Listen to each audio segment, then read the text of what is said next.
iš kur pas mus tas jaunystės kultas.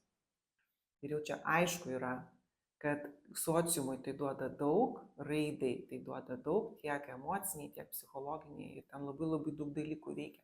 Kodėl mes tą pametam toliau, aš nelabai suprantu ir nežinau.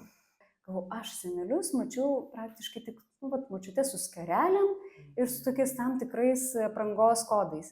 Aš galvoju, negi ir mums taip ateis į galvą, va šita mintis taip rengtis. Bet ko aš pasigendu, dairydamasi aplinkui vyresnius žmonės, aš pasigendu brandos. Labą dieną, aš žinai. Tu kalbi labai labai labai gerai apie procesų grožį. Taip. Apie jų pamatymą, visų procesų grožį ir svarbumą. The beauty is in the eyes of the beholder. Žinai, mes vis kažką vejamės. Toks jausmas, kad vis bandom nuo kažko neatsilikti. Kad vis pratęsti tą kažką, kas buvo gerai, žinai. Ta prasme, jau daug pracirkuliavau dalykų kiekyje. Ir tada iškyla tas klausimas. Tas, kurį būtų verta įsisavinti, įsižeminti. Tas klausimas yra galimybė žmogui. Ir ką mes padarom su ta galimybė? Žmogus turi galimybę ir ją nepasinaudoja. Oi, labai labai daug dalykų pasakėjai. Ir gali būti taip, kad mes savo aplinkoje ir savo visuomenėje paniškai bijome numirti. Bet dabar tai vertinu kaip žmogų, kuris įdėjo įnašą į mano gyvenimą ir supratimą. Kodėl? Taip. Labas, Justina. Labas. Šiandien mes pakalbėsim labai sunkia tema, kaip tu sakai. Ir ta sunki tema turėtų būti, gal mes jos nedarysim labai rimtos iš tikrųjų, bet, žinai, man kilo klausimas iš tikrųjų, ar mes galim kalbėti šitą temą? Ar mes abidvi jau galim sau leisti kalbėti šitą temą, nes mes kalbėsim apie senėjimą ir jaunystės kultą. Tai nežinau, nuo ko pradėsim. Pabandom. Nuo ko tu norėtum pradėti, nuo senėjimo ar nuo jaunystės kulto? Ir kaip tavo tas kontrastas tarpusavį atrodo? Na taip, iš tiesų tai labai daug minčių ir patyrimų kažkaip ir stebėjimo aspektų kelia šitos dvi temos ir kažkaip man atrodo, kad jos truputį viena apie kitą, viena kitos dalys. Jaunystės kultas ar senėjimas, senatvė, amžėjimas, kaip dabar siūloma yra vadinti. Tai kažkaip galvoju apie žodžius, kuriuos mes naudojam iš esmės. Kai sakom jaunas, jaunystė, tai visi jaučiamės komfortiškai. Jeigu sakom senas, senatvė, tai jau tie žodžiai nebepatinka iš tikrųjų. Nors ir viena ir kita kalba apie amžių. Kita vertus, aš taip apie tą amžėjimą irgi, žinai, vis ar skaitau, ar girdžiu, klausausi irgi kalbant specialistus, tai jis toks, pasako, kad mes visi nuo pat gimimo amžėjame, kinta mūsų kūnas, kitaip tariant, jisai sensta po truputėlį. Bet kaip ir nieko nepasako, nes mes visą gyvenimą tada taip gyvenam amžėdami. Čia iš kokios perspektyvos pasižiūrėsi? Čia kaip pasižiūrėsi. Nes jeigu žiūrėsi iš vaikų perspektyvos, tai mes jau esam tam amžiui, kur jau galim sau leisti kalbėti šitą temą. Taip, nes jau senos. Nes mes jau senos. O jeigu kalbėti iš 100 metų perspektyvos, tai mes dar turbūt pakankamam žydėjime, jaunystėje esam. Tai aš galvoju, gal ir labai geras tas tarpsnis mūsų yra tiesiog pakalbėti toks, žinai, viduriukas, kaip sakyti. Žmogus kartais įvairiai gyvena, vieni gyvena ilgiau, kiti trumpiau, bet kas tas senėjimas tavo akimis? Ar tai yra fiziologinis procesas, ar tai yra kažkas tai daugiau? Kodėl mes pradėjom bijoti šito žodžio? Man atrodo, kad tai yra mūsų kitimas, mes keičiamės ir keičiamės visą gyvenimą, keičiamės nuolat. Mūsų raida, tai irgi iš pradžių mes augam, vystomės, brestam, išmokstam kažką naujo, sužinom apie pasaulį, apie save kažką naujo, įgyjam labai labai daug kompetencijų, gebėjimų ir panašiai. Ir esam nuolatiniam kitime, tik tai yra apie augimą tam tikrą. Ir tada yra kažkoks brandos etapas, vėl kitimas, mes nesustojam mokytis, nesustojam keistis, nesustojam senėti ir tada kreivė pradeda leistis žemyn. Tai čia klausimas, kokia čia ta kreivė ir apie ką jinai yra. Aš manau, kad mūsų fizinis kūnas labai stipriai tame dalyvauja. Vienas iš pagrindinių mūsų kaip žmogaus egzistencijos elementų, tai yra tas fizinis kūnas, kuris neišvengiamai keičiasi. Nuolat keičiasi. Tik tai akivaizdu tampa, kai jau kažkokia raukšlė ten atsirado, ar ten žandas labiau nutyso žemyn, negu buvo būdinga ten 20-30 metų, kažkas vyksta su kitomis kūno dalimis. Vienas mes regime akivaizdžiau veide, kitas mes dengiame rūbais, bandom kažkaip galbūt net paslėpti, užmaskuoti ir taip toliau.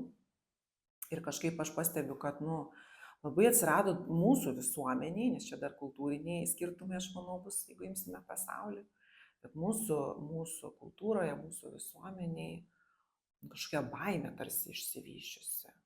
Toks prisirišimas ir įsivaizdavimas ir iliuzija galbūt, kad aš galiu išlikti tokia, kokia esu daugybę metų.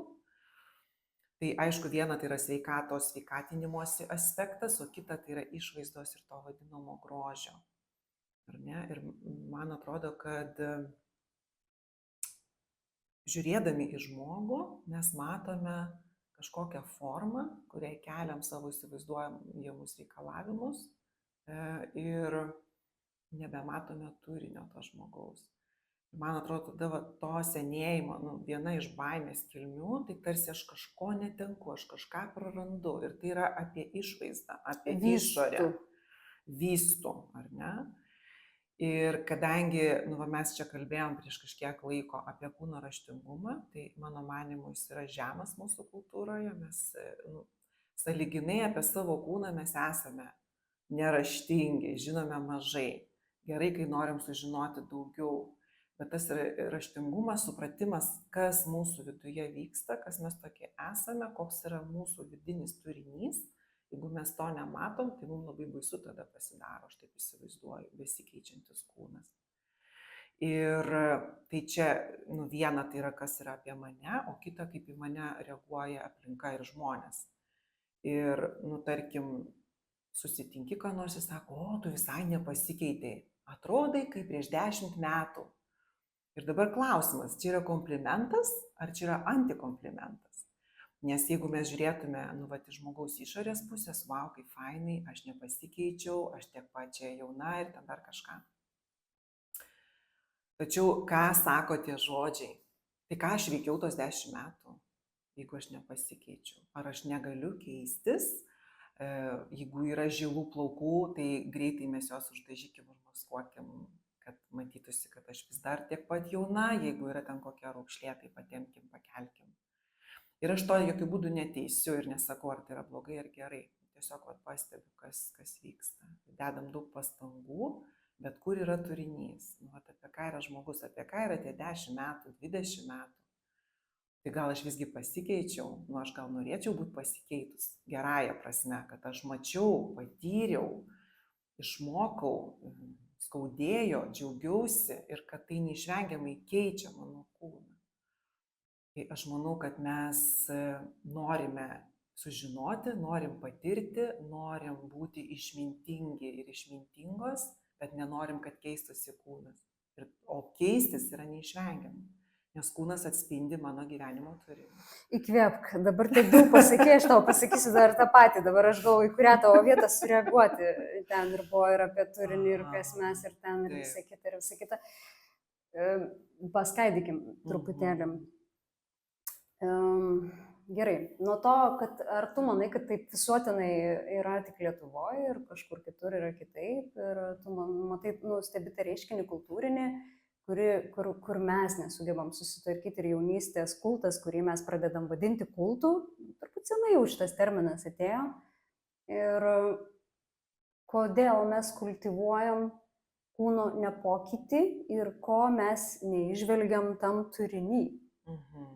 Ir ar tai tik tai susiję su kūnu, ir ar jeigu žmogus save traktuoja kaip tik tai kūną, tada jam tas kūno senėjimas yra baisiniškai nepriimtinas procesas. Tai va apie tai gal truputėlį turi ką pasakyti. Tai čia tokius du dalykus paminėjai. Vieną, tai kultūrinė kultūra ir pasaulis, ar ne, ir kita. Tai aš manau, kad jaunystė yra vertinama nuo senovės ir žmonės įvairių tautų, kultūrų, vis tiek jie ieško būdų, kaip tą grožį išlaikyti. Tačiau, ką aš pastebiu, jeigu taip plačiau žiūrėti, kad pas mus kūno įvairovė ir amžiaus įvairovė yra jautresnė tema negu kai kur kitur. Ta prasme, senas ar senyvo amžiaus žmogus pas mus yra vertinamas mažiau negu kai kuriuose kitose kultūrose. Nes branda ar senyvas tas amžius, pavadinkim, ar senėjimas yra siejamas su išmintimi.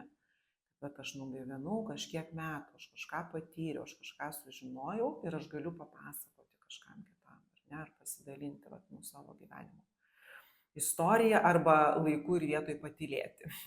Čia, žodžiu, įvairu yra. O pas mus kažkaip, man atrodo, tas taip truputį norima yra nustumti kažkur į antrą planą, į šoną, nes ir šiaip, jeigu mes imtume ekonomiką, politiką, socialinį gyvenimą ir visą kitą, tai tas senyvas toks amžius, toks didžiulis iššūkis tampa mūsų kultūroje ir aš visiškai girdžiu ir suvokiu, kai žmonės sako, kad mūsų nemato, negirdi ten ir panašiai. Bet čia yra viena. Kažkaip manau, kad per visas rytis atsispindi. Šitą praplėsim, o jeigu taip. O dabar kitas dalykas, ką tu paminėjai. Tai taip, viena vertus, jeigu žmogus, ar moteris, ar vyras suvokia save kaip tik tai kūną fizinį, arba teikia tam labai daug reikšmės, kad man tai yra svarbiausia gyvenime, ne? Mano išvaizda, mano fizinis kūnas. Gerai, jeigu tai eina kalba apie sveikatą, bet jeigu kalbama ir apie išvaizdą, kaip aš atrodau, kaip mane vertina tas, kuris mane mato, ką man sako, ir tada tame dedu didžiulės pastangas, tai tada kūno pokytis, fizinio kūno šiuo atveju, yra labai skausmingas. Ir vienais atvejais aš gal norėsiu tik paryškinti ar kažką šiek tiek pamaskuoti, bet kitais atvejais tai kraštutinai gali būti labai sudėtingas procesas gyvenimo to žmogaus. Tačiau jeigu žmogus mato savyje daugiau turinio, asmenybę, kokia aš esu, ką aš veikiu šitam gyvenime, kas man yra įdomu, kas mane džiugina, kur aš patiriu grožį savo gyvenime, kur pasimaitina tarsi mano siela, ar tai būtų gamta, ar tai būtų menas, ar tai būtų veikla, kurią užsiemu savo gyvenime. Tada man atrodo, kad prasiplečia šiek tiek matymas savęs kaip po tokio ir kitimas, jis taip nebegąsdina, bet tiesiog stebi, kad keitiesi, kažko galbūt atsisakai, kažko galbūt darai mažiau, o kažko darai daugiau. Man taip atrodo, čia labai didelė įvairovė, ką aš kalbu ir dar daug ko turbūt ir nepaminėsiu. Bet aš kažkaip tikiu, kad jeigu savyje mes matome gyvenimo turinį, mes kitaip ir tą kūną suvokiam. Aš taip linkus tikėti. Gerai, dar du dalykai, kurie dabar tiesiog atėjo į mintį, bet kad nepameščiau apie tą būtent ekonominį momentą.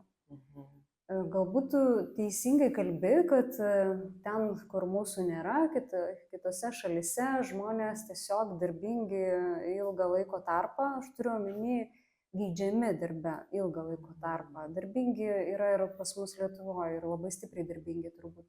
Bet tas geidžiamumas žmogaus su amžiumi, aš susidūriau labai nuostabiai, kai aš pradėjau daryti atrankas ir matyti, ko nori darbdavys. Jis nori jaunystės kulto, jis nori itin inovatyvių minčių ir labai retas, kuris aš susidūriau, tiesiog ieškojau, kas galėtų nekultivuoti to jaunystės kulto ir ar tikrai yra tokių įmonių, kurios praktikuoja įvairaus amžiaus tarpsnį. Savo įmonėse atradau tokių įmonių ir pamačiau tame didelę vertę. Vertė, mano nuomonė, susikuria tada, kai mes nežiūrim į vieną skirsnį kaip į kažkokį tai vertingiausią ir naudingiausią, bet kaip mes sugebam juos dubliuoti ir pamatyti tose skirsniuose savo vertingumą. Ir kuo tas brandesnis žmogus, bus naudingas jaunesniam žmogui ir įvairaus amžiaus tarpsnių dubliavimas įmonės veikloje gali virsti į labai labai brandų produktą. Taip. Ir aš manau, kad galbūt nesu tikra, neturiu tokios statistikos, ar kitur tas amžiaus tarpsnis darbingas yra ilgesnis, bet su kuo aš susidūriau Lietuvoje, kas labai nustebino, iš tikrųjų labai nustebino ir jauni žmonės apie tai dar net neįtarė, kad darbingas amžiaus tarpsnis Lietuvoje, geidžiamas darbingas amžiaus tarpsnis Lietuvoje yra maždaug iki 40 metų. O toliau jau yra tavo uždirbtos praktikos, pažįstami ryšiai ir taip toliau. O jeigu tu nuspręstum ties 40 keisti darbo vietą, tai būtų labai labai rizikinga.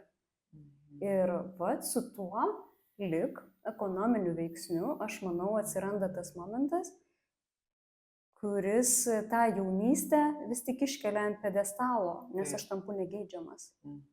Darbe tai yra stiprus socialinis faktorius. Taip. Mūsų gebėjimas atlikti darbą ir naudingumas kažkam ir geidžiamumas kažkur tai. Tai iš čia, man atrodo, labai labai stipri ir netgi nelabai sena tendencija, iš kur pas mus tas jaunystės kultas.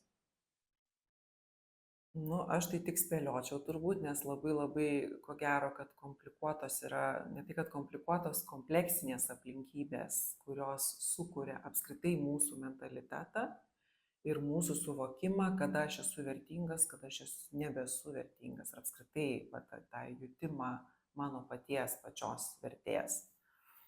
Vėl aš siečiau su ta pačia savivertė kolektyviniu mastu, kiek mes ir kaip save vertinam, ir kurioje vietoje sugalvojam, kad mes nebevertingi esam. Ir tai yra visais visuomenės sluoksniais šitas paplitę, ne veltui ir politika kažkokia formuojama, ir sprendimai priiminėjami tose pačiose organizacijose ir taip toliau. Nes būti geidžiamu, geidžiamam, geidžiamai, tai tiek išvaizdos prasme yra labai aktualu, tiek žinių, tiek našumo, darbingumo prasme, ko gero, taip. Ir tada priimant sprendimus yra daromos išankstinės išvados net nepasitikrinus, o kaip būtų. Jeigu, kaip tu pasakoji, kad mes formuotume, šiuo atveju kolektyvą, ar ne, kažkokioje žmonių grupėje, organizacijoje, kurį sudarytų įvairaus amžiaus grupės, kokią vertę ir naudą aš iš to gaučiau, sukurčiau. Nežinau, ar yra kas išsikėlė tokį kaip tikslą, bent jau pabandyti ir pasižiūrėti, kas iš to bus. Nes, pavyzdžiui, jeigu mes imtume ten kokią vaikystę, tai jau tikrai yra nemažai žinoma ir matoma, kokią vertę turi, kaip pavyzdžiui, iki 7 metų vaikų, ten kokia darželio grupė yra sukurta iš įvairiaus amžiaus. Tai yra mišri grupė. Ne vien tik tai 3-mečiai arba ne vien tik tai 5-mečiai. Ir jau čia aišku yra, kad sociumui tai duoda daug, raidai tai duoda daug, tiek emociniai, tiek psichologiniai, ir ten labai daug dalykų veikia. Kodėl mes tą pametam toliau, aš nelabai suprantu ir nežinau. Man atrodo, vis tik stiprus yra tie socialiniai, tokie visuotiniai veiksniai ir ta formuojama politika bendrai. Bet kas ją formuoja? Mes apie juos nekalbėkim, kas ją formuoja, bet pakalbėkim apie tai, kiek sena ta tendencija. Nes kai aš galvoju apie savo senelius, kurių šiuo metu jau nėra, bet aš juos prisimenu kaip, visada aš juos prisimenu kaip senus žmonės. Bet, iš savo vaikystės perspektyvos, žinoma. Bet jeigu taip galvojant apie tai, ar man juos norėtųsi pajauninti, ar aš iš jų kažką pasiemu, žiūrėdama į juos, aš pasiemu, man ta žodis kyla branda. Taip. Ir kažkaip pakeisti jų man nebuvo idėjos, kad jie kažkaip turėtų atitikti kažką, galbūt ten man užkliūdavo, kad senelis muziką labai keistai girdi. Mano senelis, tą šiuolaikinę muziką labai girdėdavo keistai ir kai jis pakomentavo, aš suprantu, kad jisai priima tiesiog tai kitaip. Bet dabar atsiradus galimybėm, išlaisvėjus Lietuvai, atsiradus tom tendencijom, kad atsirado ir drabužių galimybė įsigyti kažkokių, tai nes mano mintis buvo, aš senelius mačiau praktiškai tik močiutė su skarelėm ir su tokiais tam tikrais aprangos kodais. Aš galvoju, negi ir mums taip ateis į galvą, va čia ta mintis taip rengtis. Ir dabar stebiuosi, močiutė su džinsais, viskas ten tekina ir viskas gerai su tuo. Bet vėlgi, jeigu nežiūrinti tai, kad tai yra patogu, komfortiška, to kitimo jau žmonės priema daugiau, kad neturi būti atitikmo kodo, kad jeigu senelis, tai turi rengtis taip. Jeigu močiutė, tai jau sijonas ilgesnis. Ir ten kažkas tai tokio. Bet ko aš pasigendu, dairydamasi aplinkui vyresnius žmonės, aš pasigendu brandos. Apie brandą. Ką manai? Juose tu pasigendi brandos? Aš juose pasigendu brandos ir aš norėčiau sutikti žmonės, kurie yra amžiuje ir jie neštų išmintį. Ir sulig tuo vaikymusi, būti jaunu, niekada nesenti, turėti savo begalinį laisvalaikio spektrą ar dar kažką. Visa tai gerai, aš neneigiu to. Bet sulig tuo kažkur pasimeta branda. Aš to ieškau labai žmonėse ir sutinku labai dabar retai. Ką tu apie tai manai?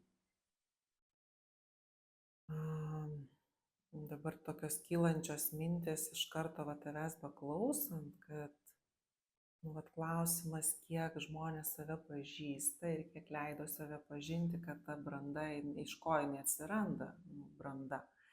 Viena vertus patirčių gausa, gyvenimo gausa, įvykių gausa ir panašiai. Tačiau ar aš save tame pažįstu, ar aš save matau, ar aš integruoju, ar aš suvokiu, kas vyksta su manim, ką aš jaučiu, ką aš išgyvenu.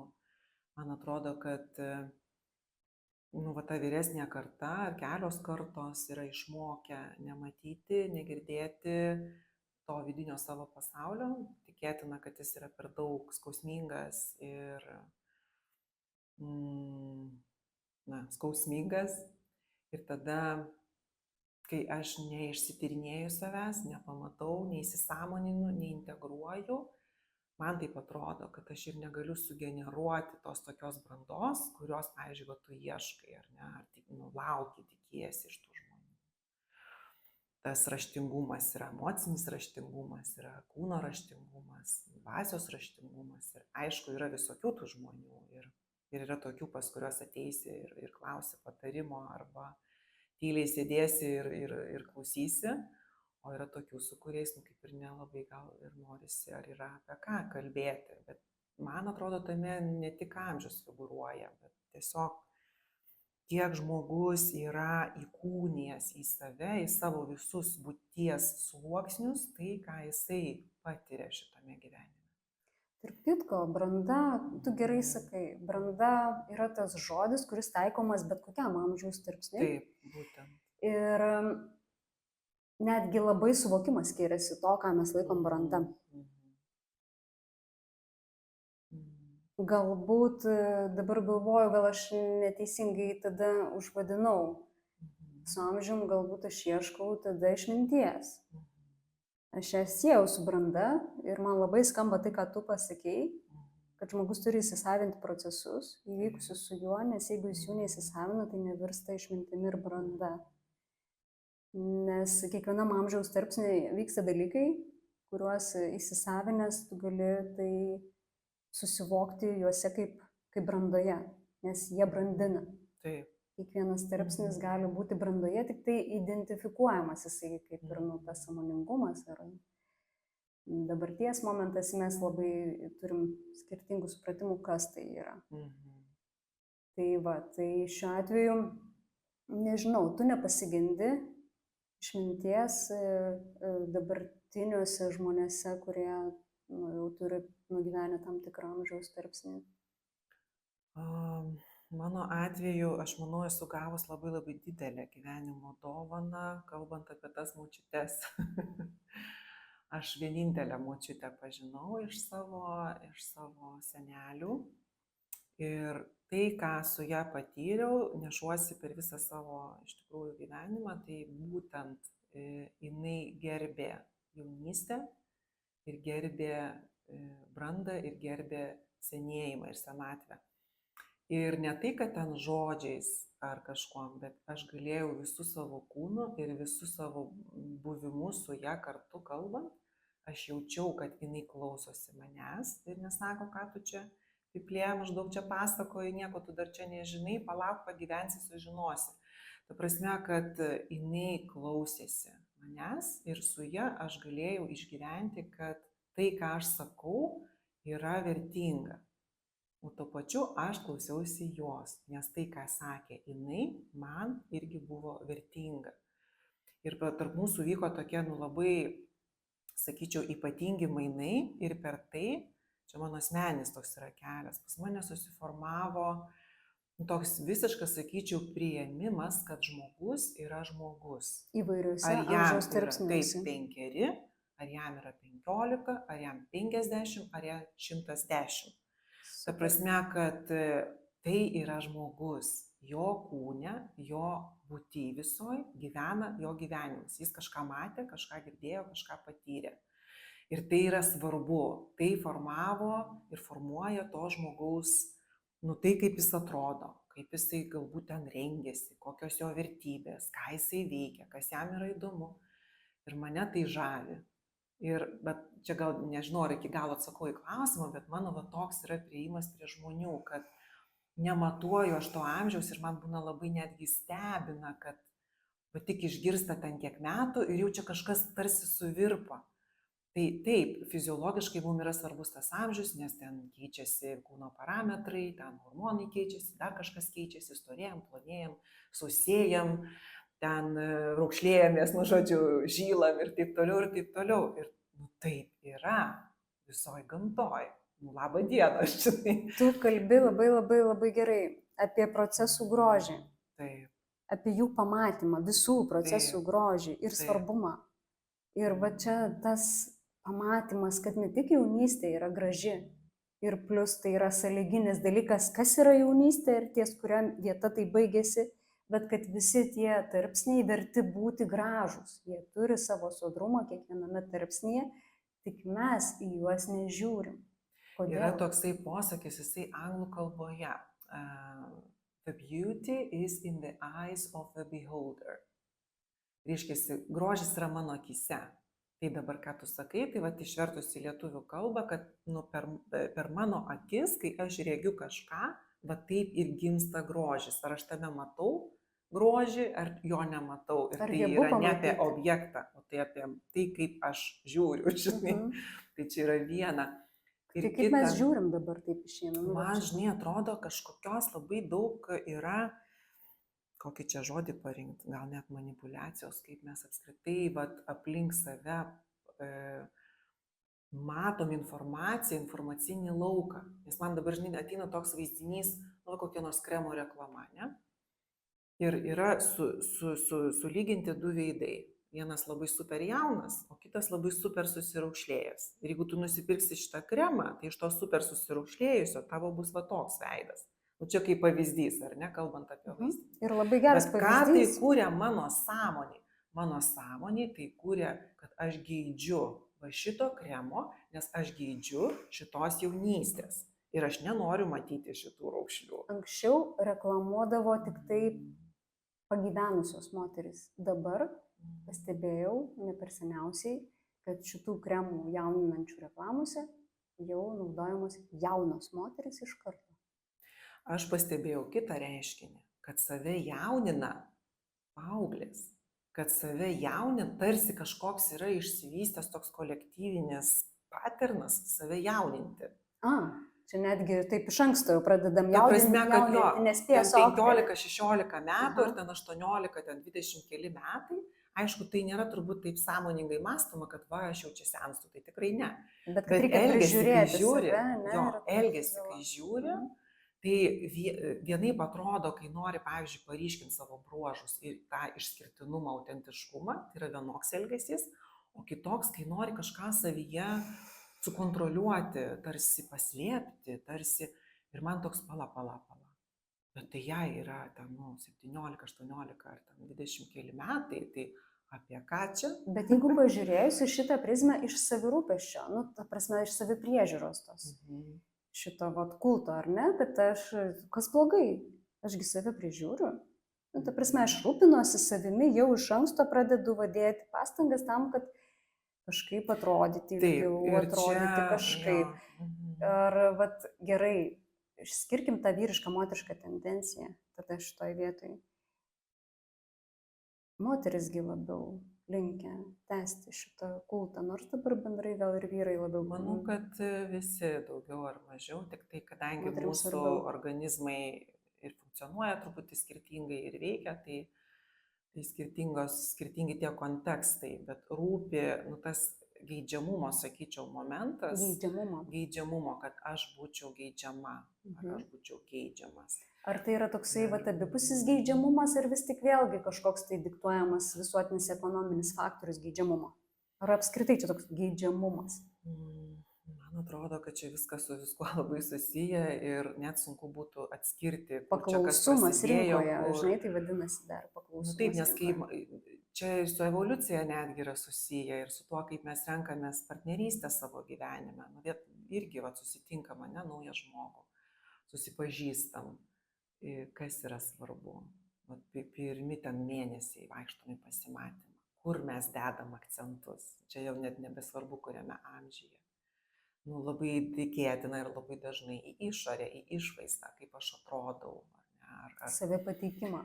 Taip, ir tada, kai mes apsirengiam ten gražesnę suknelę, jeigu tai yra moteris, ar ne, ar tenai pasidažom, ar kažkaip ten vyras irgi ten išeiginį rūbą ir taip toliau, pastebėkim savo kūno kalbą. Mes iškart išsitiesiam, pasitempiam, mūsų atrodo akis plačiau atsimerkia. Vat jeigu taip tikrai labai subtiliai mes pastebėtume savo kūno kalbą, kokia aš esu savo kūne, kai aš einu kasti žemę, pavyzdžiui, tenai sėti kažką, ten laistyti pomidorus, arba kokia yra mano ta subtilioji kūno kalba, kai aš einu į miestą su draugė, pavyzdžiui, susitikti, ten išgerti arbatos kavos. Tai ne tik tai, kaip aš apsirengiu, bet kokia mano laikysena yra. Vienu atveju jinai bus tokia, natūraliai, aš čia nesistengiu, tokia išbiški gal pagriuvusi, kažką daryti. O kai aš dedu pastangą, nes mane mato, gal komplimentą man kokį pasakys, aš iškart save pakeliu tarsi. Vėlgi nesakau nei ar tai gerai, nei ar tai blogai, bet tiesiog stebėti save, kaip mes tame esame net subtiliuose sluoksniuose. Ir labai gali būti, kad jeigu žmogus iki galo, o tai nėra paprasta, gal tas žodis iki galo net netinkamas, nepažįsta savęs iš esmės. Mato tik tai kažkokią dėžutę, čia yra kažkokia vaza, aš turiu ją nušlifuoti, nupoliruoti, kad neapspindėtų, blizgėtų, o kas viduje, nėra to pažinimo, tada, žinai, tokia praraja net gali atsirasti. Labai sunku, aš manau, labai sunku turėtų pasidaryti tada gyventi, nes o tai kas man yra įdomu, o tai kokie mano pomėgiai, o tai man patinka su to žmogum ar nepatinka, ko aš čia ieškau, ko siekiu. Ir jeigu aš noriu sveikatinti save, suvokiant, kas su manim vyksta, pastiprinti, kad man ten neskaudėtų, netraškėtų sąnariai, ar ne, ten geriau susiteptų sąnario sudėtinės dalis, kad man lengviau judėti būtų, kad atsikėlus iš ryto lengviau būtų žengti tą žingsnį, nes vis tiek su amžiumi keičiasi kūno parametrai ir darosi kai kurios vietos mažiau lanksčios, mažiau drėgnos ir taip toliau kūne. Tačiau jeigu aš žinau, apie ką tas pokytis, kad aš keičiuosi, toks yra pasaulis, taip veikia šita žemė, taip veikia mūsų ritmas, taip veikia visa gamta. Tai turbūt, kad aš vėl grįžtu prie to plataus tokio grožio suvokimo. Aš turiu tokius amžiaus tarpsnius pasižymėjus, kad kuriuo momentu vis tik žmogus pasijaučia tam kitime tokius kertinės ribas. Ir tos kertinės ribos yra labiausiai stebimos ties 40 ir 60, tai plius minus. Žmogus pajaučia tą tokį stipresnį momentą į tą kitimo pusę, sausėjimo, džiūvimo ir taip toliau fiziologiškai. Kaip tu manai, su kuo dar tai galėtų būti susiję? Ar tai yra tik fiziologija, kas atsitinka, kaip tu stebi aplinkinių ratą, turi pažįstamų įvairiaus amžiaus tarpsnių? kaip, nu, vat, ar tu galėtum vat, įvardinti, kad vat, būtent vat, tie amžiaus tarpsniai yra tokie raktiniai, per kuriuos peržengus kažkas keičiasi? Čia labai geras ir, sakyčiau, ir sudėtingas klausimas ir įvairiai būtų galima tai žiūrėti. Žinai, mūsų kūne, jeigu va dabar imti, paminėjai apie 40, tai 42, 3, pavyzdžiui, moters gyvenime prasideda stiprus pokyčiai kūne, nes mes iš pradžių esame mergaitės, tada tampame moteris, esame vaisingos ar ne, ar pagimdome, ar nepagimdome, čia jau yra kita kalba, bet mes vis tiek gyvenam tą kažkokį vaisingą periodą ir tada vėl keičiasi mūsų kūnas. Tai aš manau, kad ir raidos prasme, ir emociškai, ir fiziškai tas 40 kelių metų tarpsnis, kada jau pereinam į kitą etapą, jisai yra labai reikšmingas. Ir man atrodo, sunku net būtų atskirti, žinai, kur čia vat yra kūnas, o kur nebe kūnas, nu tas fizinis kūnas, kur nebe fizinis kūnas, nes viskas labai yra susiję. Dėl to, kad tai, kas cirkuliuoja mano kūne, veikia mano savijautą, o tai veikia mano santykius, mano elgesį, mano aplinką. Kita vertus, tai, kas yra aplink mane, ką aš matau, ką aš girdžiu, kaip aš jaučiuosi, ką tai kelia manyje, grįžta atgal, veikia mano kūną, o tas veikia toliau. Ta prasme, kad tai yra antiek sintezėje veikiantis elementai, kad net nesugebėčiau atskirti iš tikrųjų. Nu, vat aš tokį pavyzdį turiu, kaip su sezoniškumu. Jeigu mes iš vasaros pereinam į rudenį, į tą sezoninį pokytį, ir mes jau matom, kad kūnas rytais nebe taip greit atsilygina, išsilygina, atsistato ir ten kažkaip tai. Ir tada jungiam tą dirbtinę 6 pavarą ir tą, kaip sakyt, aktyvinam, kad tik tai, kaip sakyt, nesugriūt. Aš nekalbu apie tą momentą, kad ten rytinė mankšta yra labai gerai, tai padeda ten susistatyti tonusą, dar šaltas dušas ir dar kažkas, kas kam priklauso ir patinka. Bet apie tai, kad apie įspūdžių prasme man toks jausmas, kad aš užsikursiu, nes kol man rūpi, kol aš semiu įspūdžius, kol vis gaunu ir cirkuliuoju juos naujus, tol aš gyvas, kol kažko noriu, tol aš gyvas. Vat apie šitą momentą kalbu, kad aš nepaisau to rudens tada ir tiesiog save dirbtinai cirkuliuoju veiksmuose, aš turiu omeny, ne tuose higieniniuose, o tuose apskritai pasaulio procesiniuose.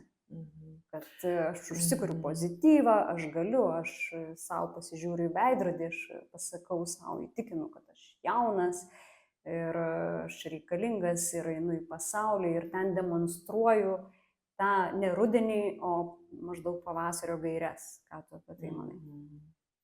Labai tokia diskusinė vieta, man atrodo, nes viena vertus per visus amžiaus tarpsnius ir lygiai taip pat vyresnėme amžiuje yra labai svarbu turėti tai, kas mane motyvuoja, tai, kas mane džiugina, ką man patinka veikti, ką aš noriu veikti. Tačiau kitas aspektas, ką aš galiu ir ar tai eina iš mano vidaus, ar tai eina, kad aš kažkam kažką įrodyčiau, parodyčiau. Ar mano vidus mane kviečia džiaugtis gyvenimu ir veikti kažkaip kažkame, ką aš pasirenku daryti. Ar išorė man diktuoja sąlygas, kad aš turėčiau pasivyti, aš turėčiau tą, aš turėčiau aną. Ir tada aš galbūt einu per kažkokias savo ribas, nepaisant savo kūno kvietimo kažkur stabtelti, tyliai pabūti ir panašiai. Bet čia kiekvienam amžiaus tarpsniui yra šitas svarbu. Kita vertus, taip aš dabar, žinai, spontaniškai mąstydama apie tą sezoniškumą, aš manau, kad mūsų kūne ir mūsų gyvenime sezoniškumas tikrai yra. Ir čia įdomi galėtų būti šneka, ar mes, pavyzdžiui, imame visą savo gyvenimą ir suskirstom jį sezonais, ar mes imame kažkokią dalį ritmo ir suskirstom tą sezonais. Ta prasme, kad aš daug pavasarių patiriu, aš daug tų vasarų ir daug rudenų patiriu, ar ne, ar tai yra tiesiog viena vasara mano gyvenime, prieš tai pavasaris, o tada ruduo žiema. Tai dažnai man tenka kažkaip susidurti, kad vis dėlto visą gyvenimą įmame ir tada žiūrim, kad aš gimiau, aš augu, aš skleidžiuosi, kažkoks tai pumpuro stadija, tada jis sprogsta, tada visas tas atsiskleidžia grožis, jėgos ir taip toliau. Ir tada po truputėlį, kaip tas augalas keičia, taip ir mūsų kūnas ir mūsų būtis keičia. Tai aš čia garsiai mąstau, žinai, bet jaučiuosi, kad aš, žinok, neturiu atsakymo turbūt, ar neturiu taip pat, kad pasakyčiau va taip ir ne kitaip, nes manau, kad, paslaptingas tas mūsų gyvenimas, kad ir kiek čia mes jau daug išmokę ir žinome apie žmogaus kūną, kita vertus jis labai toks paslaptingas ir atrodytų, ten anksčiau gal buvo manoma, tie gali gyventi, o dabar manoma, va tie galima gyventi. Reiškia, jeigu tu gali 100 metų gyventi, ar ten 120, tai pažiūrėk, kiek tu visko gali nuveikti. Ar ne? Ir tada atsiranda tokia siekiamybė pratęsti tą savo gyvenimą, reiškia, vėl pažinti save, kažką veikti su savo kūnu, kažką jam duoti, ar kažką sustabdyti savo kasdienybėje, atsisakyti, bet papildyti kitais dalykais. Kad kurti tas aplinkybės ir sąlygas man kuo ilgiau būti, kuo ilgiau gyventi. Galiu čia įsiterpti. Taip, prašau. Nes aš galvoju, žinai, netolimoje praeitį žmogus ties 40 buvo senas. Netolimoje. Taip. Ir tikrai buvo ir savipriežiūra kita, ir supratimas gal apie kūną, ir daug sunkesnių darbų, ir ta savipriežiūra ten jau nebeturi gal dantų, gal ten kažkur dar kažko. Ir netgi tuose kūriniuose, kuriuos literatūroje mes skaitom, ten, gali tų momentų, aš iš čia pasiemu juos, kad jau tas, žinai, senas žmogus buvo 40 metų ir jisai, jau netgi nepaisant perspektyvos, jis tiesiog buvo taip aprašytas. Ir aš suprantu, susidurima su sunkumais. Dabar galbūt tos savipriežiūros prieinamumas leidžia tą gyvenimą pratęsti, galimybę pasiekti didesnį ratą įspūdžių taip pat.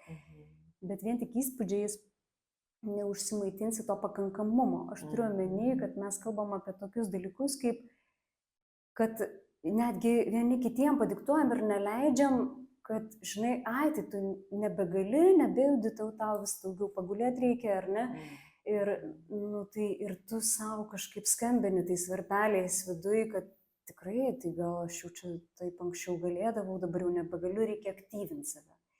Reikia čia susigalvoti kažką, viskas gerai tame susigalvojime ir aktyvi kažkokia proto veikla vyresniems žmonėms ar ten kažkokie užsiėmimai yra turbo, super ir galimybė bendrauti ir visa kita. Aš turiu omeny, kad, žinai, mes vis kažką vejamės. Toks jausmas, kad vis bandom nuo kažko neatsilikti.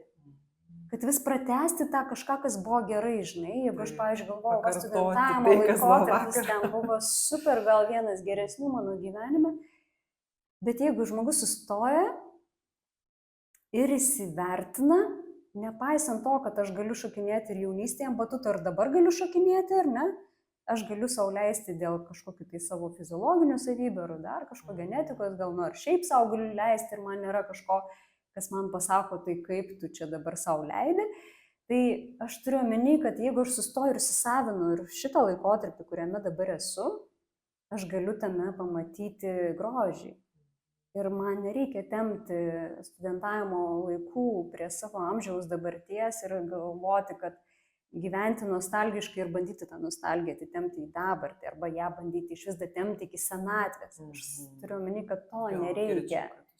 Jo, gal tu turi ką pakomentuoti iš tai? Aš prisiminiau mano mažiausią dukrytę čia kažkurią dieną. Mama, o tu norėtum grįžti į mokyklą? Užmėtė man tokį klausimą. Ir aš taip stabtelėjau, pagalvojau ir sakau, ne. Tai tau nepatiko? Nesakau. Man mokykla buvo nuostabu. Aš puikiai leidau laiką, man labai viskas ten tiko, patiko ir tikrai, manau, buvo labai džiaugsmingi gyvenimo metai. Bet grįžti tai aš nenoriu. Nes man yra gerai ten, kur dabar aš esu. Tai aš savo pirmiausiai linkiu tą patį pasakyti dar po 20 metų. Jinai neklausė, kas tau gerai dabar, kur tu esi. Nesigilino. Bet besiklausant tavęs, aš negalvoju, ar mes apskritai užduodam savo tokį klausimą. kas su manim vyksta dabar. Čia yra ir apie pažinimą, ir apie savęs stebėjimą. Nes aš galvoju, kad taip, mes prailginome tą gyvenimo trukmę dėka daugybės atradimų. Ten dantis susitaisyti daugiau mažiau galim, nepavyksta, pakeičiam ten implantais, ne? Kad šypsena daili graži būtų. Turime daugybę kūno visokių negalavimų. Yra tikrai būdų, kaip tą spręsti, kaip stiprinti, kaip kažką keisti. Yra nesėkmingų būdų ir tikrai mes visko sukontroliuoti negalim, bet sąlyginai žinių daugiau tame jau yra, jeigu lygint su ankstesniais laikais. Turime ten psichikos negalavimus, kažkokius kitokius, vėlgi informacijos daug, specialistų daug, žodžiu, kitoks yra prieinamumas. Tai viena vertus, mes tarsi turim šiek tiek tų įrankių, kaip daugiau gyventi to gyvenimo ir panašiai. Kita vertus, tavęs klausydama, ką aš iškart mąstau, kad kas su manim vyksta ir kas kinta mano gyvenime.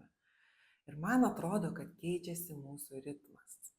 Kažkokia tame vieta kinta mumyse, kur anksčiau gal aš ten strikt 1, 2, 3 ir padaryta, dabar ar ten vėliau, jeigu aš gal panašią kažkokią veiklą norėčiau atlikti, bet aš visai kitaip tą daryčiau, jeigu aš suprasčiau, kur aš dabar esu ir kas su manim vyksta. Nenorėčiau pakartoti, sakykime, tos jaunos ten Justinos ar kažko vienokios, bet žiūrėčiau, kaip yra man šiandien ir tada atliepčiau tą, kad kažką darysiu lėčiau, kažkur bus galbūt daugiau pauzių. Kažką persidėliosiu, čia sakysiu, man svarbu, o čia jau sakysiu, jau man šito nebereikia. Ta prasme, kaip aš organizuoju tada iš vis savo dieną, savo ritmą, savo savaitę, savo mėnesį. Manau, kad tai yra svarbu matyti. Kita vertus, mūsų tą kolektyvinę sąmonę, aš taip galvoju, kad tikrai stipriai veikia tai, kad jeigu jau baigėsi tavo ten koks vaisingas amžius, viskas, tu nebereikalinga ar nebereikalingas. Man toks įspūdis, kad čia kažkur toli mūsų ten gelmėse, kažkoks ten varpelis, skambina. Ir tarkim, domintis senosiomis kultūromis arba žiniomis, kur dar yra kas dalinasi jomis ar ne, kažkiek indėnų yra pasaulyje išlikę, kažkiek kitų tautų. Ten yra didžiulė vertė tas amžius, kur baigėsi, sakykime, vaisingumo periodas, ar ne, ir tada tas jėgas ir kūnas pats jau moka tausoti, nes kažko nebegamina arba kažko pagamina daugiau. Kita vertus, tai yra tas etapas, kur yra išminties etapas. Ir ne veltui tenai tenai turiu omeny tose kultūrose vyresnio amžiaus žmonės, jie turi garbingą vietą bendruomeniai ar ten gentyje. Jie nestovi užribyje kažkur. Jie yra esminiai, pagrindiniai asmenys, kurie diktuoja sąlygas visiems kitiems. Tai čia man yra pavyzdys, kad egzistuoja visgi pavyzdžių pasaulyje, kur garbingas amžius, išminties amžius turi didžiulę vertę. Ir man toks įspūdis, kad vakarų kultūroje, kur yra tas jaunystės kultas ir kur mes norim pasivyti vakar dieną vietoj to, kad pažiūrėtume, o kaip yra šiandien ir kokio rytojaus kokį rytojų galiu sau leisti. Tai mes kažkaip to nepamatom.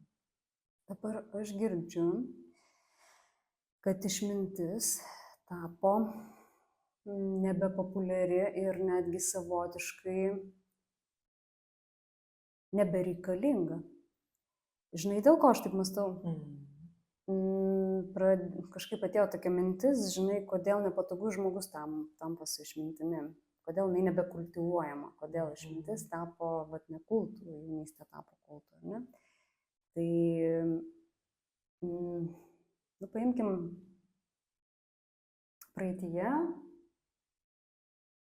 ir lietuviškai kultūrai, būdavo bendruomenės, kurios galbūt fiziškai negalėdavo kažkur labai toli iškeliauti, bet jos buvo vietoje, ne? Ir jos tą savo brandą augindavo ir sodindavo ir derlių imdavo toje vietoje, kurioje buvo ir yra. Ir dabar mes įgijom kiekybę, daugiau kiekybės, daugiau galimybių kiekio. Ir tame kažkur praradom kokybę. Bet visose senose kultūrose gali klausyti ir girdėti apie tos atspindžius išminties, kurie tapdavo, vat, kaip tu sakai, vat, pas tą senolę eidavo pasitarti. Žinai, atėjo toks laikas, kaip ta senolė tada buvo pradėta vadinti ragana. Ir kažkodėl su ta išmintim atėjo baimė, kad tas žmogus žino kažką daugiau. Kad jo tos žinios kelia kažkam baimę, kad kiti to neturi, o jinai vat turi, ar ne? Kokia žolininkė, senutė, kuri gebėdavo patarti, išgydyti ar dar kažką. Aš nesakau, kiekvienas žmogus, tarkim, savo amžiais, vat, kaip ir ta mano pieno babutė, kai jinai ateidavo ir pasakydavo vieną žodį ir tame būdavo daug sodrumo ir brandos. Tai vat, tokie kaime žiniuonys arba tokie žmonės išminties būdavo. Dabar tai perkeliama į dvasingumo stadiją ir naują kultą, bet tada būdavo taip, bet atėjo tas laikas, kai kažkam tai tapo nepatogu. Ir galbūt ta branda ir išmintis jaunėjo ir jaunos moteris gebėdavo patarti, gydyti, matyti ir taip toliau. Ir jos būdavo nokautuotos kaip raganos ir kad tų žinių neegzistuotų. Jo, čia pirmiausiai tai norėtųsi dūsauti tavęs pasiklausus keletą kartų, taip žinai, įkvėpti ir sodriai iškvėpti, nes čia, žinai, mes tada jau pradedam liestis prie labai tokių didelių ir sudėtingų viso pasaulio procesų nuo senų senovės. Ir aišku, mūsų kultūra tauta, tai tame turi ką papasakoti, nes yra daug tame ir patirta. Tai, atsakymas, mano nuomonė, tai yra, taip, nepatogu kažkam, ar ne? Ir jeigu mes žiūrėtume, kokios jėgos tada valdo ar valdė pasaulį, ar kokios jėgos norėjo valdyti pasaulį, tai... Tai kaip greit atsakėme šitą didelį kultūrinį klausimą. Bet žiūrėk, kodėl tada? Taip, tai nepatogu, kodėl? Mes mažinam išmintį savo visuomenėje. Ar tai, žinai, tai tampa toks jausmas, kad buvo ir sovietmečių moksliukai. Žinoti nebuvo madinga. Dabar jau darosi žinoti madinga, bet ir tai, vėlgi, su liktais... Čia, žinai, taip, dabar tavęs klausimai iškart reaguoja jau mano kūnas, nes yra žinios ir yra išmintis. Teisingai. Ir mes prisikimšti tų žinių galim labai daug, bet nė velnio nesuprasti. Arba ten dalį suprasti, o dalį praleisti ten pro ausis, kada tai tampa išmintimi. Ar žinia prilygsta išminčiai? Čia tokia irgi temelė. Turbūt ne, aš nesiginčysiu, bet, žinai, vis tiek, be žinių išminties irgi nebūna. Tai aš turiu omeny tas, žinai, užuomazgas, kai mokykloje mes jau susidurėm su to moksliuko žinojimu, ar ne? Vis tiek, ta prasme, gerai, ta žinia, kad ir ne iš mokyklos gauta, ta žinia, jinai vis tiek žmoguje, jinai iš to ir susideda, ta branda ir ta išmintis iš to, kad tu kažką tai žinai, jauti, įsisavini, kažkokie keli komponentai, kurie suveikia ir tas įsavinimas, nes, kaip tu sakai, mes visi pragyvenam patirtis. Ir kaip yra tas populiarus pasakymas, tai tu nepragyvenai tų patirčių, tu nežinai.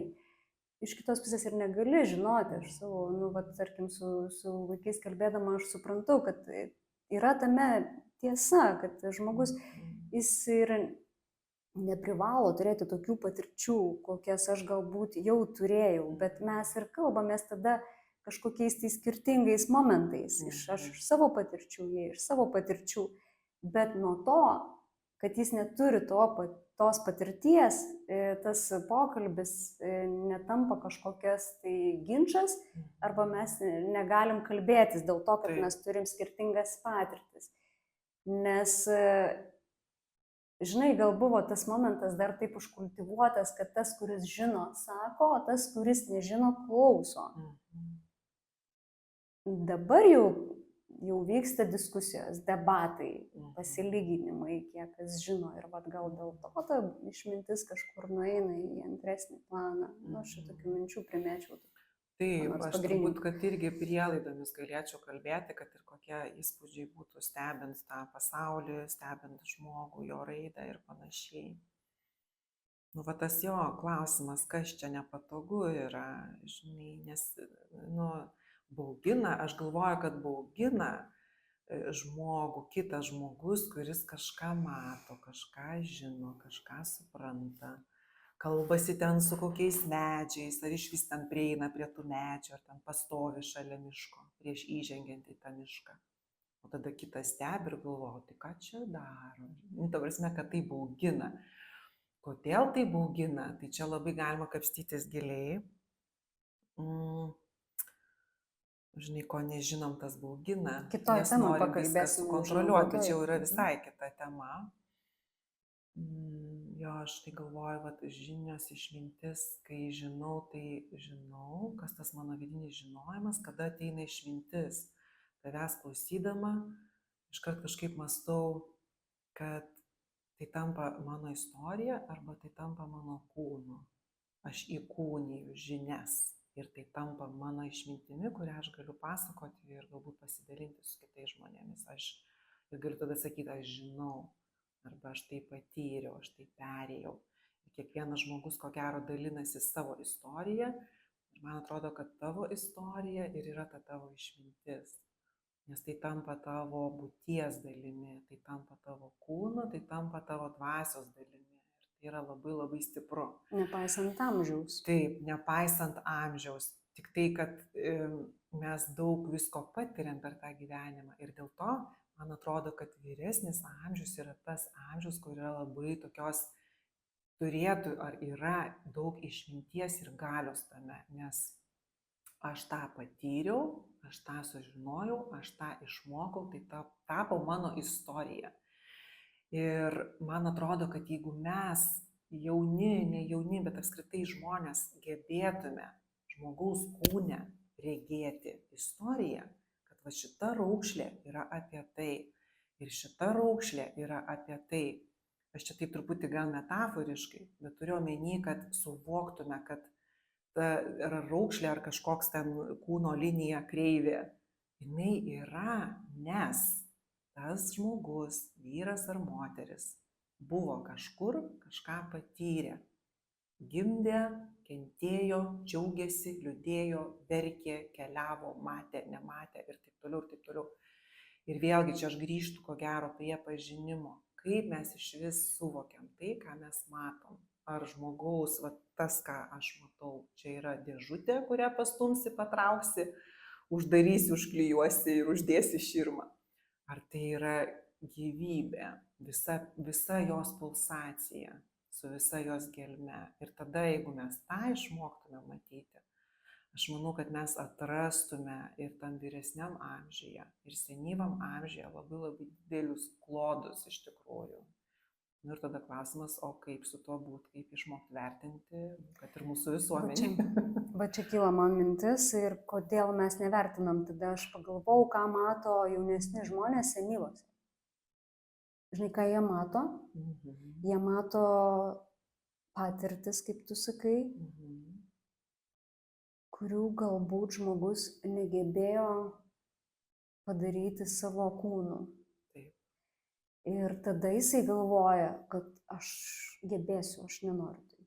Aš tas patirtis sugebėsiu pereiti taip, kad va taip manyje tai neatsispindėtų. Žinai, mes kaip velkam gerus dalykus per jau ten iš jaunystės norim vilkti arba tarkim tai darom, taip ir neigiamus dalykus. Dėl ko velkam? Dėl to, kad nesugebam įžeminti, iššaknyti, suvokti. Nes jeigu mes turim negatyvias patirtis, kurių mes nepavertėm vertybę ir neišgyvenom ir neįsisavinom, nesuvokėm, jos ir matysis mūsų veiduose kaip tokia patirtis, kurios jaunas nenori. Jisai galvoja, tai senti yra baisu, žmogus nebesusitvarko. Jis jau nebeprajuda, jis jau nebecirkuliuoja, jis nelankstus. jis kažko nebesuvokia, aš taip nenoriu. Ir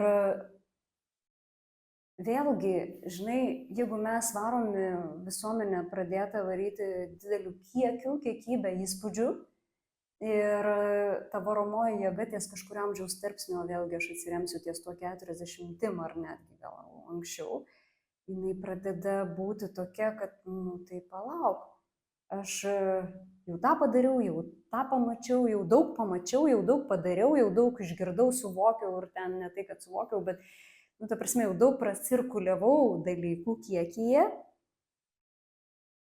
Ir tada iškyla tas klausimas. Tas, kurį būtų verta įsisavinti, įsižeminti. Tas klausimas yra galimybė žmogui. Ir ką mes padarom su ta galimybė, jis užsiduoda tą klausimą, bet vienas eina gilin ir pasiieško, kur jį pasidėti, o kitas, daugiau, sekanti žmona, sekanti mašina, sekantis įspūdžiai.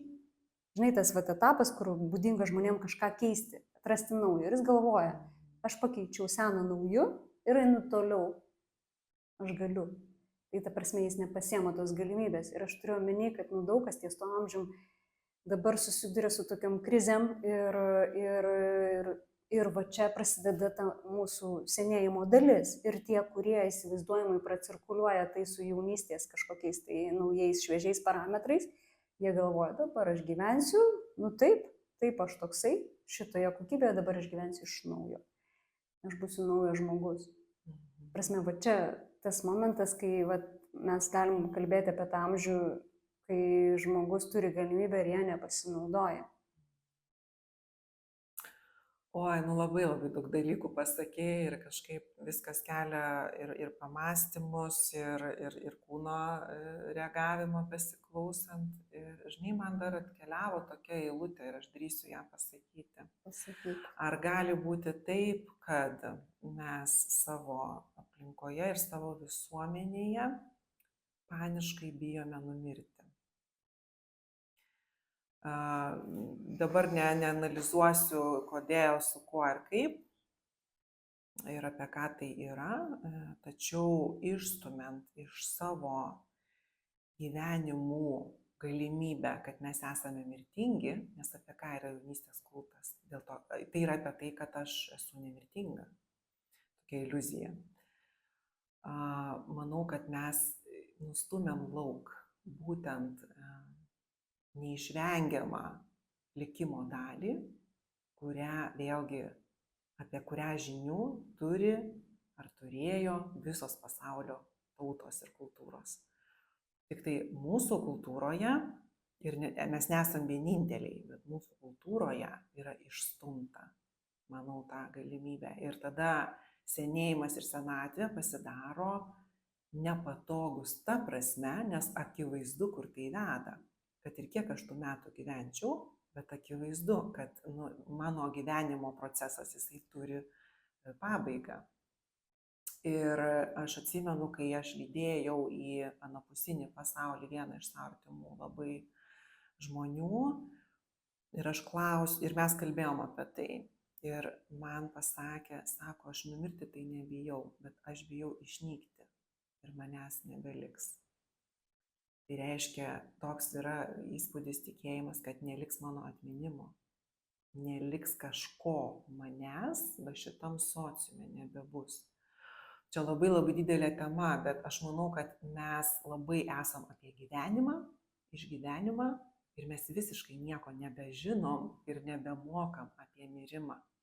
Dėl ko mirti yra labai sudėtinga čia, nes šitų žinių mums nebeperdavė dėl begalinės baimės, nes tų mirčių mes patyrėme irgi N+K dėl ne savo valios, o dėl kažkieno kito valios. Ir manau, kad ta žala ir žaizda visoje mūsų tautoje ir kultūroje yra tokia didelė, kad mes šito gabaliuko nebeturime. Tokio svarbaus, nes iš esmės visur yra gimimas ir mirimas. Ir tai yra tiesiog dvi neišvengiamos viena šalia kitos einančios mūsų egzistencijos dalys. Ir manau, kad mes labai bijom tos kitos. dalies. Ir nepaisant amžiaus, vis dar nėra to suvokimo, kad tai gali baigtis bet kada. Taip. Ir vis dar yra tas jausmas, kad kažko dar neišvalgiau, neišragavau, neišjaučiau. Ir tai tas jausmas greičiausiai yra ta neįsisavinta šaknis to suvokimo, kas aš esu. Ir kada yra tas gana, kada aš jau galiu jaustis, kad aš pakankamai nuveikiau ir nebesigailėti to, kad galiu išeiti rytoj. Ir aš manau, kad mes šitą temą būtinai pakalbėsim, tiesiog atskirai. Bet jeigu taip apie tą dar reziumuojant, apie senatvę ir kokybę, kokybišką senėjimą, nu, bet ką mes turim atkreipti dėmesį, kad va, tavo nuomonė tai būtų kokybiška. Taip, tai paprastai tariant, kad aš jausčiausi gerai, ar ne, labiau gerai negu negerai. Čia aišku, įeina ir daug ir sveikatos negalavimų tam ir taip toliau, ir taip toliau. Tai vėlgi aš grįžtu prie to paties savęs ir savo kūno pažinimo, savo vidaus pažinimo. Nes atrodytų ir šitam, ir bet kokiam kitam gyvenimo procesui, jeigu nori padaryti jį kokybišką, turi suprasti, iš ko sudaryta mano ląstelė, kas ten joje keičiasi ir kodėl pas mane dabar va taip keičiasi. Nebandyti ignoruoti to, kad ignoruoti, keisti, man nepatinka, taip aš čia. Ir čia bet kokį pavyzdį būtų galima imti. Ta prasme, aš tenai per stambi ar aš per liekna. Nu, tai aš galiu turėti kažkokį nuomonę, įsivaizdavimą apie tai, bet jeigu aš užduosiu klausimą, kas su manim vyksta, kodėl kūnas keičiasi, kas jame vyksta čia, o kas vyksta čia.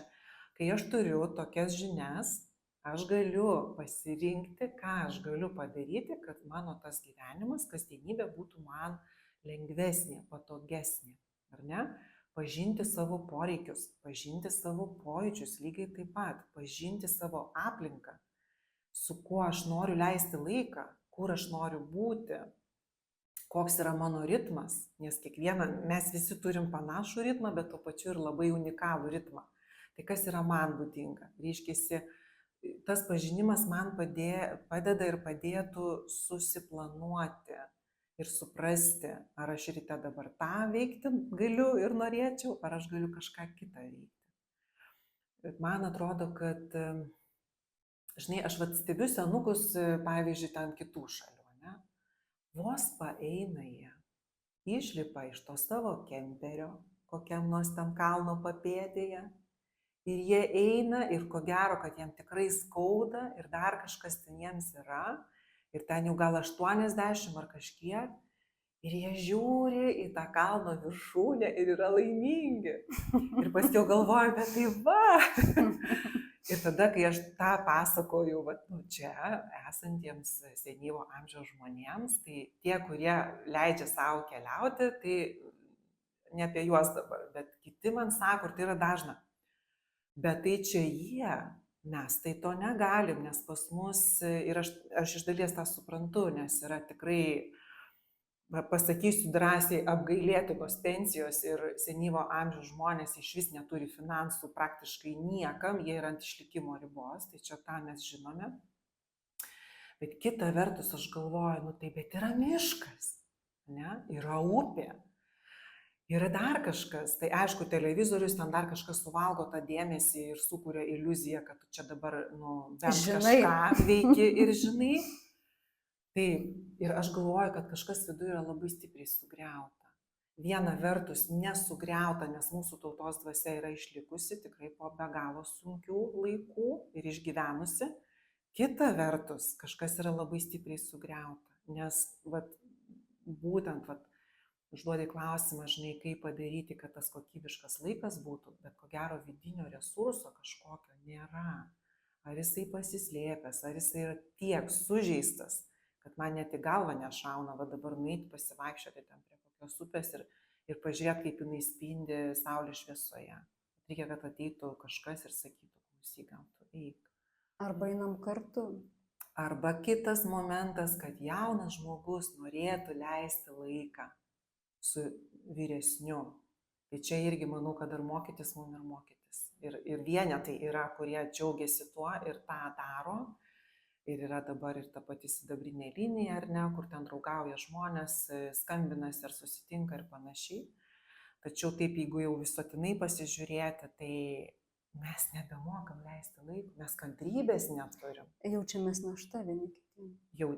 Nes vienam našta yra sėdėti ir lėčiau pabūti, paklausyti, ką tas nori žmogus pasakyti, o kitas gal blogai jaučiasi, nes nebesuspėja paskui tą lekiantį traukinį jaunimą. Tai manau, kad pagarba apskritai kaip vertybė pas mus labai sužalota yra ir kažkaip reikėtų mąstyti, kaip tą atsimenu vieną istoriją, pabaigai. Turėjau siuvėją, buvau mokyklinio amžiaus, jinai man siūdavo labai unikalius rūbus, aš turėjau medžiagų paveldėjus iš močiutės, tarp kitko. Ir jinai man tiesiog, mano išmiros nebuvo tokios galimybės įsigyti, bet kokiu atveju reikėtų taisyti tą rūbą, kurį ten įsigyti. Jinai man tiesiog šitų gražių medžiagų pasiūdavo, jinai būdavo kaiminystėje šalia. Bet sąlyga buvo tokia, kad kol jinai siūna, aš būnu šalia. Mes kalbamės, aš žiūriu. Ir man tai buvo toksai begalinis tada įsiklausimas ir sulėtėjimas, aš galvoju, kodėl. Dabar po truputį suprantu, kodėl. Bet tada man atrodė, gerai, aš tą sąlygą išpildžiau. Bet dabar tai vertinu kaip žmogų, kuris įdėjo įnašą į mano gyvenimą ir supratimą, kodėl. Taip. Tai va. Tai manau, kad iškėlėm labai be galo daug sodrių temų, kuriuos aš labai tikiuosi privers kažką susimastyti ir eiti į pokyčius, į gerus pokyčius, teisingus. To mes ir susirinkom tai aptarti. Ačiū tau, Justina. Ačiū.